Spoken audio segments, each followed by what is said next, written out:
बोले ये तीन अत्यंत दुर्लभ बातें हैं और ये जिसको प्राप्त हो गई हैं उसका जीवन सफल हो गया।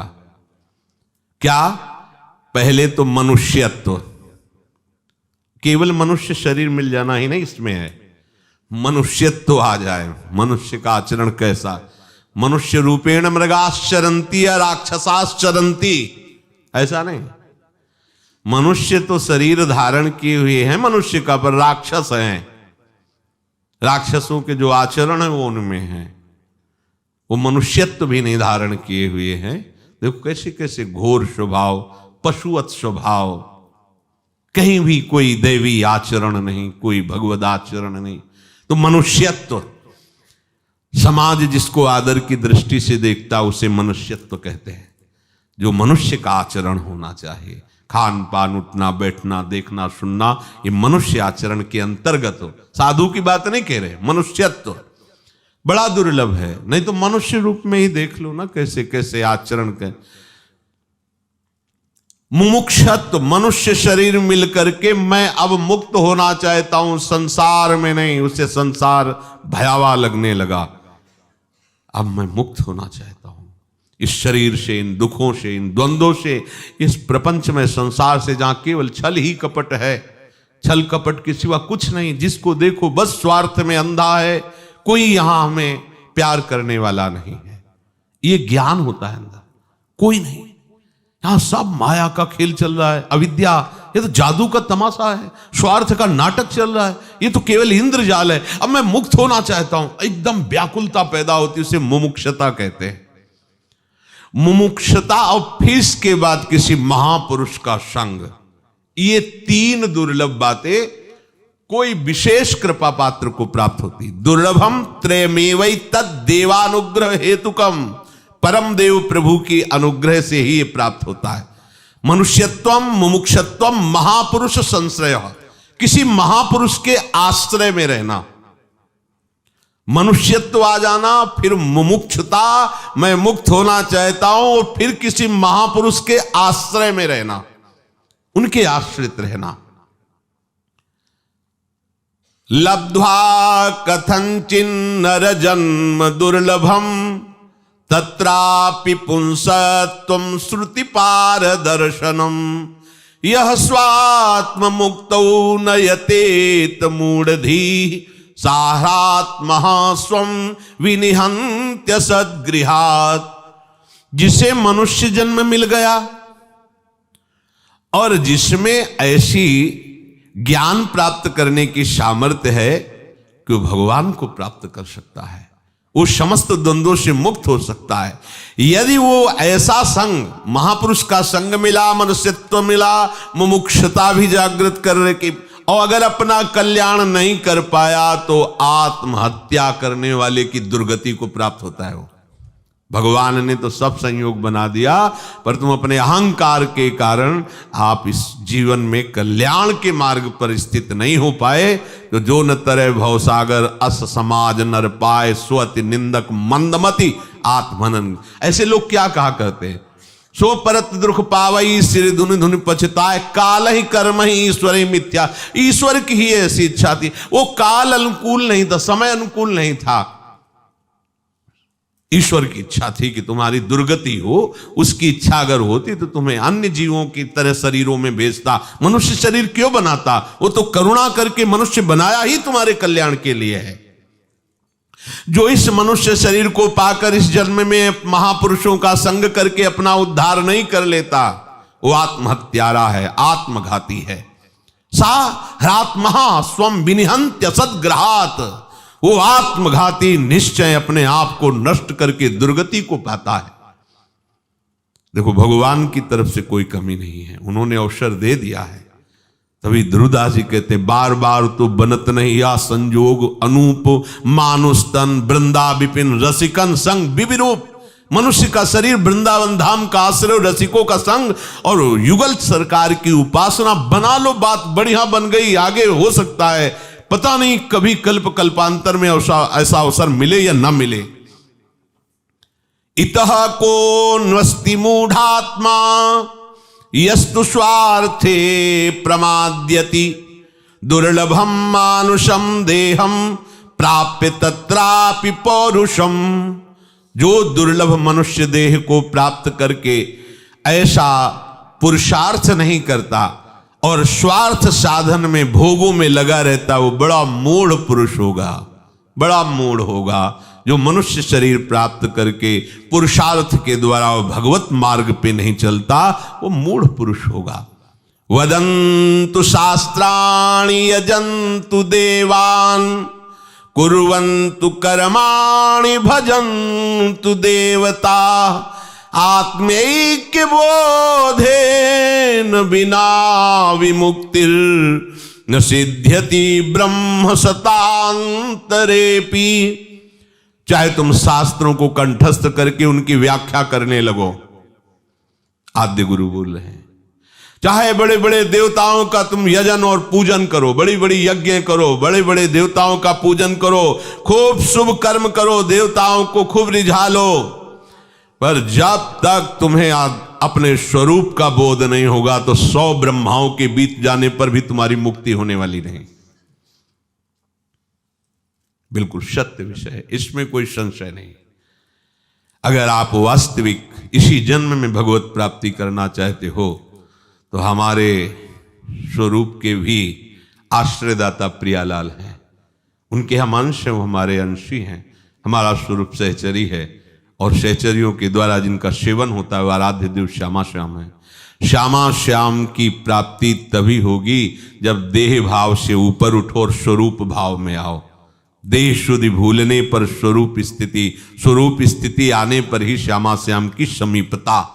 इसके बिना कह रहे करोड़ों जन्म कर लो शुभ कर्म, तीर्थ यात्रा, यज्ञ, खूब देवताओं का यजन, शुभ कर्म, पर तुम्हें ब्रह्मा के 100, जैसे ब्रह्मा जी की आयु है 100 दिव्य वर्ष, ऐसे सैकड़ों ब्रह्मा निकल जाए और तुम ऐसी साधना करते रहो तो भी तुम्हारा कल्याण नहीं होगा।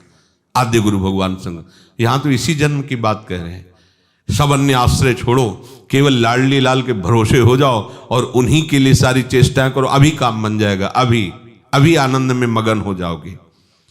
अमृतत्वस्य नासास्ति वित्ते नेतेव ही श्रुति ब्रवीति कर्मणो मुक्ते रहे तो त्वं स्फुटम यतः। खूब धन कमा लो, चाहे जितना जमा कर लो, ये तुम्हें मोक्ष थोड़ी प्रदान कर देगा, अमृत पद थोड़ी प्रदान कर देगा। अरे भाई मेरी बात समझो, मनुष्य शरीर अमृत पद की प्राप्ति के लिए मिला है। इस व्यर्थ चेष्टा में मत फंसो कि हम इतना करोड़ों धन कमा लें, इतना बैंक में 4 रोटी दाल सब्जी यही पाओगे, 3.5 हाथ की भूमि में सोओगे और जितने दिन आयु उतने दिन इसमें रहोगे, इसके बाद चले जाना है। बैंक बैलेंस किस काम में आएगा? सारा का सारा जीवन उसमें बढ़ाते चले जा रहे हो, दिमाग में संख्या बढ़ती जा रही, किस काम में आएगा? वो बैंक में रखा हुआ है, मर जाओगे, चले जाओगे। ये अमृत पद थोड़ी प्रदान कर देगा। अमृत पद तो राधा राधा राधा परम धन राधा नाम आधार, ये राधा नाम सुधा रसम, ये अमृत रस है, ये अमृत पद है, इसको इकट्ठा करो। इसलिए अतो विमुक्त्यै प्रयतेत विद्वान संन्यस्त बाह्यार्थ सुख स्पृहासन संतम महंतम समुपेत्य देशिकम तेनोपदिष्टार्थ समाहितात्मा। इसलिए विवेकवान को चाहिए कि संपूर्ण भोगों का संग त्याग करके किसी संत शिरोमणि गुरुदेव का आश्रय लो और उनके उपदेश किए हुए उपासना में समाहित होकर प्रयासरत हो जाओ। आदि गुरु भगवान शंकराचार्य जी कह रहे, वही विद्वान वही विवेकी है जो संपूर्ण भोगों का संग त्याग करके सदगुरुदेव उनके चरणों का आश्रय लेकर उनके उपदेश के अनुसार पूरी सामर्थ्य लगाओ और जैसा वो आज्ञा करें वैसा चल दो, तो तुम उस पद को प्राप्त हो जाओगे जिसके लिए मनुष्य शरीर मिला है। उद्धरेदात्मनात्मानं मग्नं संसार वारिधौ योगारूढ़त्वमासाद्य सम्यक दर्शन निष्ठया। क्योंकि तुम्हारा उद्धार केवल तुम्हारे ही प्रयत्न से होगा। समझिए, अब गुरु का कितना भी प्रयास हो, आप उनके आज्ञा के अनुसार नहीं चलेंगे, सब व्यर्थ हो गया ना। निरंतर सत्य वस्तु की प्राप्ति के लिए उपासना में आरूढ़ हुआ उपासक अपने आत्मा का उद्धार स्वयं करता है। गुरु उपदेश करता है, गुरु मार्ग बताता है, पर चलना तो आपको पड़ेगा। अगर आप ना चले तो सब व्यर्थ हो गया ना। शरणागत मंत्र, निज मंत्र और सब उपदेश सब माटी में मिल गया। क्यों? क्योंकि आपको चलना नहीं, आपको जपना नहीं, आपको मानना नहीं। तो इसीलिए कह रहे हैं आपके द्वारा आपका कल्याण होगा। उपदेश दिए जा रहे हैं, मंत्र दिए जा रहे हैं, मार्ग बताया जा रहा है, पर आप स्वीकार ना करो तो आप अपना उद्धार स्वयं नहीं कर रहे हैं। आपने स्वीकार कर लिया तो आपके द्वारा ही आपका उद्धार हुआ। अगर आप ना चाहें तो आपका कोई उद्धार नहीं कर सकता। जैसे अभी तक भगवान के कितने अवतार हुए, आपका उद्धार नहीं हुआ क्योंकि आपने चाह नहीं की। और आज चाह कर लो तो आज से ही आप मुक्त होना शुरू हो गए। जिन जिन विषयों को छोड़ते जा रहे हैं, जिन जिन संबंधों को छोड़ते जा रहे हैं, आप मुक्त होते जा रहे हैं। चित्तस्य शुद्धये कर्म न तु वस्तुपलब्धये वस्तु सिद्धिर विचारेण न किंचित कर्म कोटि भी। जैसे पीछे सत्संग में वर्णन किया गया कि कर्मों से केवल भगवत प्राप्ति नहीं होती, कर्म योग से होती है। केवल कर्मों से नहीं होती, कर्म तो सब कर रहे हैं, पर कर्म योग कोई बिरला कहता है, जिससे पीछे चर्चा हुई। तो कह रहे हैं कर्म योग जब किया जाता है तो चित्त शुद्ध होता है, पर उसमें तत्व ज्ञान होता है विचार से। शरीर नहीं, ये भोग नहीं, ये मेरा विषय नहीं। अब इसे अगर स्वीकार करते रहो कि मैं शरीर मैं भोग, तो आप कर्म करते रहो, जन्म जन्म व्यतीत होते चले जाएंगे। आपको स्वीकार करना होगा, जो चीज जान रहे हो उसके आगे कदम बढ़ाओ। करोड़ों कर्मों से भी तुम्हें मोक्ष पद नहीं मिलेगा जिसे कहे, तो करोड़ों कर्मों से भी तुम्हें भगवत प्राप्ति होने वाली नहीं। कब? जब तक वो सारे कर्म भगवत अर्पित नहीं कर दोगे, दूसरों के सुख के लिए नहीं करोगे।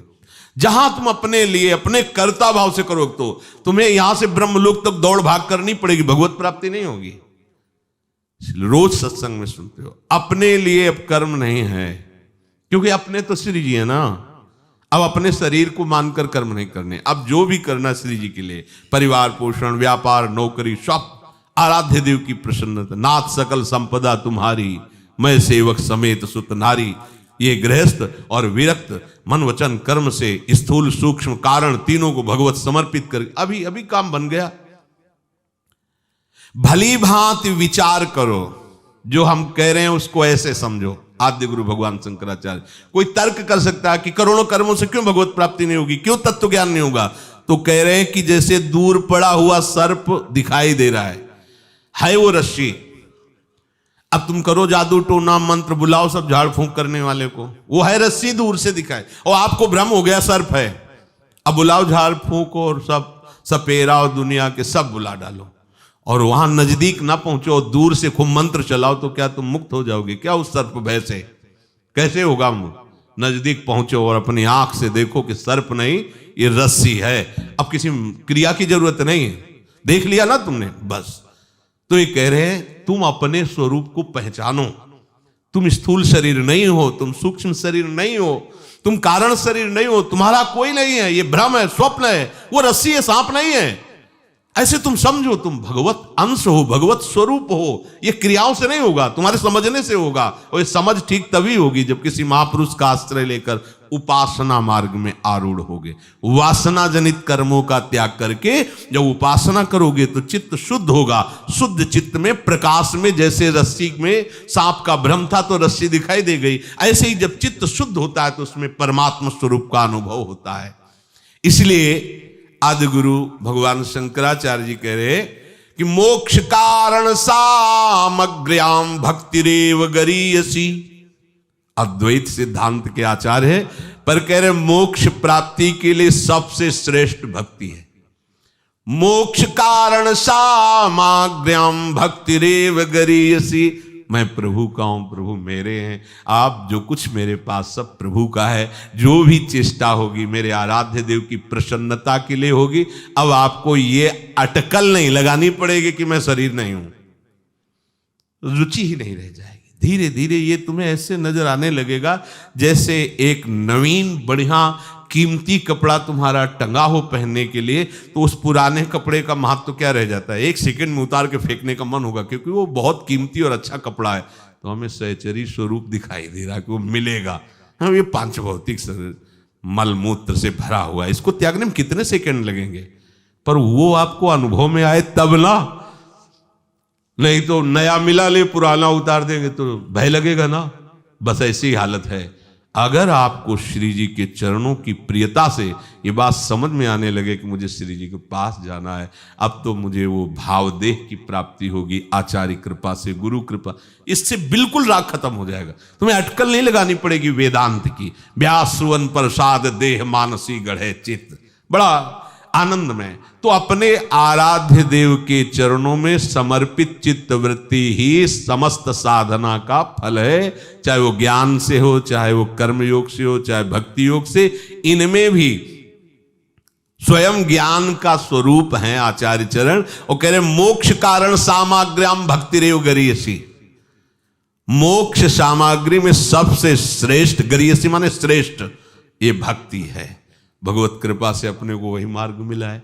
और भक्ति भी कैसी, वृंदावन प्रेम रस की, उसमें श्री लाडली जी के चरणार अमोघ अमोघ है। बस अपने मन बुद्धि चित्त को एकाग्र करके अपनी उपासना में समर्पित कर दो, यही जीवन का परम लाभ। शेष चर्चा